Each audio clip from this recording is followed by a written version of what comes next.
Jesus' encounter with the deaf and mute man was personal. He pulled him aside, away from the crowd, to deal with him personally. It was intimate. And perhaps his intent was to avoid making a public spectacle, but I could not help but think about how this is a picture of how personal the nature of God's relationship with you and me is. You are not just a number. You're not just a person lost in a sea of faces, but God knows you intimately and he knows you personally. It's no wonder the psalmist said, "Who is man that you would be mindful of him?" Because I'm just little old me. I'm just one person among 7 billion people occupying the earth and among billions and billions and billions of people that have occupied the earth. Who am I? And yet, here's what I know to be true. God knows you and he knows every detail about you. Jesus himself said this, "Are not 2 sparrows sold for a penny, yet not one of them will fall to the ground apart from the will of your Father, and the very hairs of your head are numbered.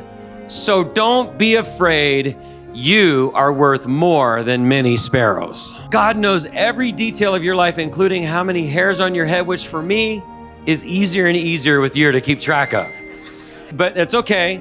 For every hair that I lose on my head, we know that God has to keep track of even more in my nose. Amen. All right. Sometimes when you're going through the darkest part of your life is when God speaks to you most profoundly and most intimately and most sweetly. Even in the darkest times, it's helpful to know he knows my name and he knows your name and he knows everything you're struggling with and everything you're dealing with. And sometimes it feels like God is silent. Sometimes it feels like God is distant.